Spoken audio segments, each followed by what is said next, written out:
नमः शिवाय। नमः शिवाय। जय गुरु जी। शुक्राना गुरु जी। गुरु जी के परिवार को, संगत को बहुत बहुत तहे दिल से जय गुरु जी। मैं शायद यहाँ पर खड़ी भी नहीं हो सकती। शायद आंटी आपने लास्ट टाइम बोला कि संगत जो सत्संग है वो आप आगे आके बोलो, तो शायद मुझे लगा कि शायद मेरे से गुरु जी कुछ वाकई में कुछ बुलवाना चाहते हैं। और शायद इसमें जैसे मुझे सत्संग से बहुत सारे सवालों के जवाब मिले, शायद गुरु जी मुझसे भी कुछ सत्संग बुलवा के किसी के सवालों के, मैं आई एम जस्ट शिवरिंग। तो मैं कुछ, अगर टाइम है तो मैं कुछ पहले से बोलना कर सकती हूँ।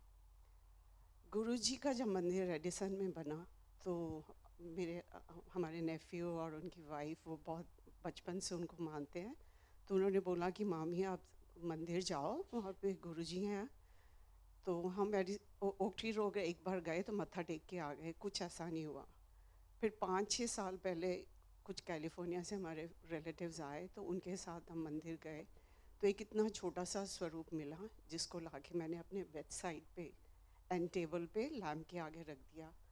सुबह उठ के जैसे कुछ हम चर्च में भी जाते हैं, दरगाह देखते हैं, वहाँ पे भी मत्था टेक देते हैं। तो गुरु जी को मैं ऐसे ही सुबह उठ के हाथ टेक देती, मत्था टेक देती थी। पर कुछ अंदर से ऐसा कुछ नहीं हुआ। मैं और अंकल और हमारी फैमिलीज वैष्णो देवी को बहुत उसको मानते हैं, तो हम उन्हीं की प्रेयर करते थे। तो अब मैं ये कहूँगी सिर्फ कि गुरु जी की इतनी कृपा मुझ पर हुई है कि शायद उन्होंने मुझे बेटी बुलाकर, बेटी समझकर इस दरबार तक, यहाँ पर बुलाया। और सिर्फ मेरे पास कोई शब्द नहीं है, सिर्फ शुक्राना और एक सिर्फ अरदास करने के अलावा। मेरे जैसी कुकर्मी निर्गुण जो यहाँ पर खड़ी होकर कुछ बोल सकती है, मेरी औकात भी नहीं है कि मैं गुरु जी के लिए कुछ बोल सकूँ। सिर्फ कुछ ऐसी फीलिंग्स है जो हम सब महसूस कर सकते हैं। पर अगर कुछ पर्सनल एक्सपीरियंस शेयर करना है तो वह मैं ज़रूर करना चाहूँगी। इस सावन के मास में मैंने सावन के व्रत रखे और वो जो नेफ्यू थे वो बोलने लगी मुझे 40 साल से माइग्रेन होता है। बोलती मामी आप चलो गुरु जी के दरबार, मेरा माइग्रेन ठीक हो रहा है तो आप भी चलो। आज चलेंगे कल चलेंगे, नहीं होना पाया। तो इंडिया से कोई फ्रेंड है, कैसे गुरु जी कड़ियाँ जोड़ते हैं, कैसे अपने भक्तों को और मेरे जैसी बच्ची को यहाँ पे लाके खड़ा करते हैं, ये कोई करिश्मा है। मेरी फ्रेंड एक कोई इंडिया से विज़िट कर रही थी, मैं नहीं जानती थी उनको, वो मुझे जिम में मिली, मेरे स्कूल से छुट्टियां थी समर वेकेशन में। तो उनका मुझे फ़ोन आया मंडे को, कहते कि हम गुरुजी के इस मंदिर में आ रहे हैं।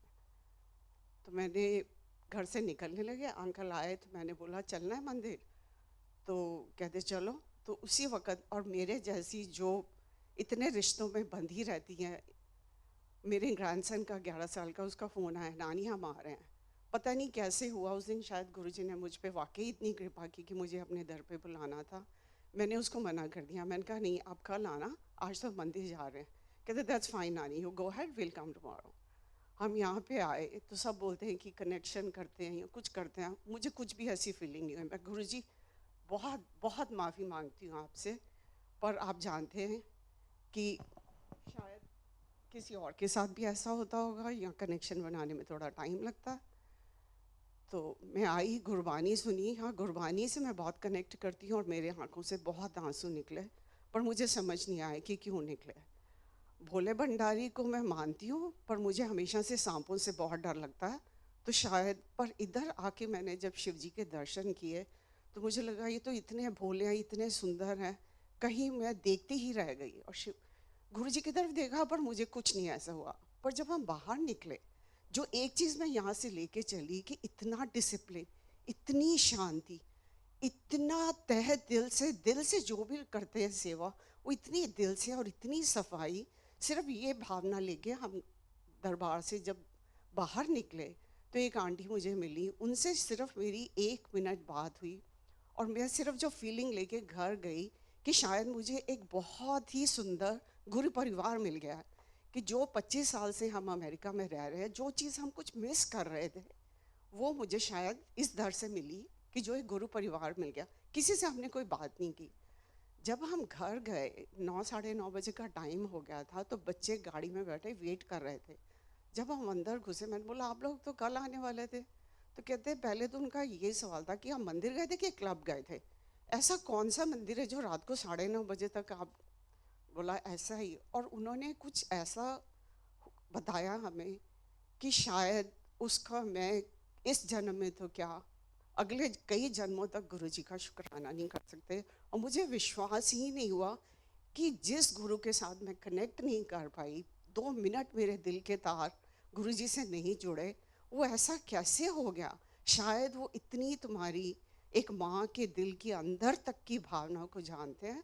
तो शायद मेरे पास और कुछ नहीं था, मंडे का मेरा फास्ट रखा हुआ था, बच्चों को जो प्रसाद लेके गई थी उनको दिया, बस मंदिर में जाके एक मत्था टेक के आ गई। फिर ये लगा कि शायद ये हमारी तुच्छ बुद्धि होती है, वाइब्रेशंस तो सब जगह गुरुजी की वही हैं, पर हम कितना एक्सेप्ट करते हैं, कितना ग्रहण करते हैं, वो हमारे पे होता है। जब मैं यहाँ बैठी थी मुझे लगा नहीं, मुझे तो कुछ नहीं हुआ, शायद हम दूसरे मंदिर जाएंगे, शायद वहाँ पे कुछ कनेक्ट होगा। पर गुरुजी ने जो ऐसी लीला दिखाई कि हमें लगा नहीं, अब हम कहीं और जाने से पहले थर्सडे को यहाँ पे आके शुक्राना करके जाएंगे। हमने शुक्राना किया और फिर चले गए। शुक्राना करना ही काफ़ी नहीं था, मुझे गुरुजी की ऐसी कृपा हुई कि मुझे चाय प्रसाद और जल प्रसाद का भोग लगाने का मौका मिला। गुरुजी की कृपा कहती हूँ, उसके लिए बहुत बहुत शुक्राना। जब मैं अंदर गई तो जो मैंने नज़ारा देखा वो बयान नहीं कर सकते, हम लोग सिर्फ महसूस कर सकते हैं, क्योंकि हमारी इतनी औकात नहीं है कि हम परमात्मा के लिए कुछ भी बोल सकें। पर फिर भी मैंने जब घर गई मंडे के बाद, तो मैंने सिर्फ सत्संग सत्संग सत्संग ही सुनना शुरू किया, क्योंकि मुझे कुछ भी नहीं पता था गुरुजी के बारे में। तो जब मैंने सिर्फ इतना सुना कि कुछ मांगते नहीं है, सिर्फ मानते हैं, तो मैं अंदर गई, सिर्फ मुझको सिर्फ एक अरदास करनी थी। मैंने एक अरदास की और मैं दरवाज़ा खोल के बाहर आ गई। तो जो आंटी बाहर खड़ी थी उन्होंने बोला नहीं नहीं बैठो और बैठो, पर मुझे समझ ही नहीं आया, मैं सिर्फ देखती रही और सिर्फ बस अरदास करती रही। मुझे लगा मैं वही अरदास बार बार रिपीट करूँ, मैं क्या बोलूँ गुरुजी के सामने। आ गए हम। तो फिर उस वीक में हम लोग संडे को फिर आए, बड़ा अच्छा लगा तब कि गुरुजी ने एक के बाद एक मेरे पे अगर कृपा कर रहे हैं तो शायद वो मेरा हाथ पकड़ना चाहते हैं। मंडे को फिर हम आए, अंकल आए, तो मैंने बोला चलना है, मैं तो दोपहर को आ जाती हूँ, ये थके हुए आते हैं। कहते हाँ चलो चलते हैं। यहाँ पर आई, हम वहाँ कोने में बैठे थे, आंटी आके मेरी आंखें बंद थी, बोलती कि आप जो जगाओ। मेरे को गूज बम्स आ गए कि मेरे जैसी बंदी को ये क्या करिश्मा दिखा रहे हैं, लीला जी दिखा रहे हैं, लीला कर रहे हैं गुरुजी, कि हमने जोत जगाई। पर मुझे बहुत अंदर से इतना मतलब रोना ही आ रहा था। शायद कहते हैं ना गुरुजी आपके ऊपर काम करते हैं, वो आपकी मैल धोते हैं, तो शायद गुरुजी ने मेरे ऊपर काम करना शुरू कर दिया और मेरी मैल जो है वो आंखों से निकल निकल के बहने लगी। पर मैं जो सबसे बड़ा सत्संग ये बताना चाहती हूँ, जो शायद एक एक जादू की तरह लगता है, और ऐसे लगता है कि कुछ गुरुजी वेल स्क्रिप्टेड लिखते हैं करते हैं। 31 जुलाई को पहली बारी हम यहाँ पे दरबार में आए, और 10 अगस्त को मेरे ब्रदर का इंडिया से फ़ोन आया, कहता कि पापा जी आज बोलते हैं कि उनके जाने का टाइम आ गया। मैं बड़ी परेशान, मैंने कहा वो तो इतने स्ट्रांग है, ऐसे कैसे बोल सकते हैं कि मेरे जाने का टाइम आ गया। और कहते हैं कि गुरबानी में सारे शब्दों सारे सवालों का जवाब मिल जाता है। और मैं यहाँ पे आई थर्सडे को, तो मुझे भी मेरे उस सवाल का जवाब मिल गया। पहली गुरबानी चली तो मुझे पता चल गया था कि आज पापा जी का आखिरी टाइम आ गया। ही lived his full life. 90th birthday था लास्ट ईयर, हम लोग गए और सेलिब्रेट करके आए। पर उस दिन थर्सडे को मुझे ये पता चल गया कि अब ये वाकई ही जाने वाले हैं। तो सैटरडे को सुबह जब मैं उठी तो सब पता चल गया था कि वो गुरुजी ने उनको अपनी शरण में ले लिया। और अंकल चले गए संडे को, और किसी वजह से मैं नहीं जा पाई, क्योंकि मैं बहुत इमोशनली वीक हूँ। और शायद गुरुजी ने मुझे एक फादर फिगर और एक बेटी समझ के मुझे 13 दिन पहले अपने दरबार में ले आए। ये इसको आप जादू नहीं या करिश्मा नहीं समझोगे तो क्या कहोगे। और मेरे लिए वो क्लोजर शायद बहुत मुश्किल होता, पर यहाँ पर आकर गुरु शरण में आके मेरे लिए अब मैं सिर्फ उनमें एक पिता का ही रूप देखती हूँ। क्योंकि गुरु को अपनाना मेरे लिए मैंने कभी सोचा नहीं था। 2.5 साल पहले जब हम इस घर में डाउन साइज करके मूव हुए, तो मन अंदर से कुछ ढूंढ रहा था स्पिरिचुअली। तो पहले अंकल मेरे साथ टीवी इसलिए नहीं देखते थे, कहते ये डॉक्टर ऑज का शो देखती रहती है, ये क्या देखना रोज। उसके बाद यहाँ पर आने के बाद ये हुआ कि कोई भी सत्संग, कोई भी स्पिरिचुअल गुरु को जो भी यूट्यूब पे आता था मैं देखना शुरू कर देती थी। तो कुछ जो अंदर ढूंढ रहा था मन आगे की स्पिरिचुअल जर्नी के लिए, वो जब मैं यहाँ पर आई तो मुझे लगा शायद ये दरबार है जो गुरुजी मेरा हाथ पकड़ के मुझे आगे की तरफ लेके जाना चाहते हैं। तो उसके बाद जब मैंने सत्संग सुनने शुरू किए तो मैं फिर जो कुछ था वो डॉट्स को कनेक्ट करना शुरू किया कि शायद मैं इस चीज़ को समझ नहीं पा रही कि बटरफ्लाई, लोग शेयर करते हैं कि बटरफ्लाई के दर्शन होते हैं। तो एक दिन मैं सत्संग सुन रही थी यूट्यूब पे, तो उन्होंने बोला कि आप जो हैं वो मैनिफेस्ट करो जो जो कलर की आप बटरफ्लाई देखना चाहते हो। तो मैं ऐसे ही बैठी, मैंने बोला, मैंने भी अपने मन में किया कि येलो। तो जब मैं बाहर निकली तो आगे येलो, पीछे येलो बटरफ्लाई, जहाँ जाऊँ वहाँ येलो बटरफ्लाई। मुझे नहीं पता इसका मतलब क्या था, क्योंकि मैं अभी मंदिर आना शुरू ही हुई थी, 3-4 हफ्ते हुए थे। और जब मैं यहाँ पे दरबार पे आ रही थी तो मेरी गाड़ी की विंडशील्ड के ऊपर आके फिट जैसे ठक करके फिर येलो बटरफ्लाई। मैंने बोला जय गुरु जी, मैं इससे ज़्यादा और कुछ नहीं बोल सकती कि आप मुझे क्या दिखाना चाह रहे हो, ये आप ही की लीला है। तो मेरे पास छोटी छोटी बातें तो बहुत हैं करने के लिए, पर मेरी सिर्फ गुरुजी के चरणों में यही अरदास है कि जो भी गुरुजी आपके चरणों में लगा है, जो भी आपकी तन मन धन से सेवा कर रहा है, हम सब निर्गुणी हैं, हमारे पास कोई भी शायद अच्छे गुण नहीं है। हमें आगे की तरफ हमारी स्पिरिचुअल जर्नी को आप आगे ही ऐसे ही हाथ पकड़ के सबको सफल करना।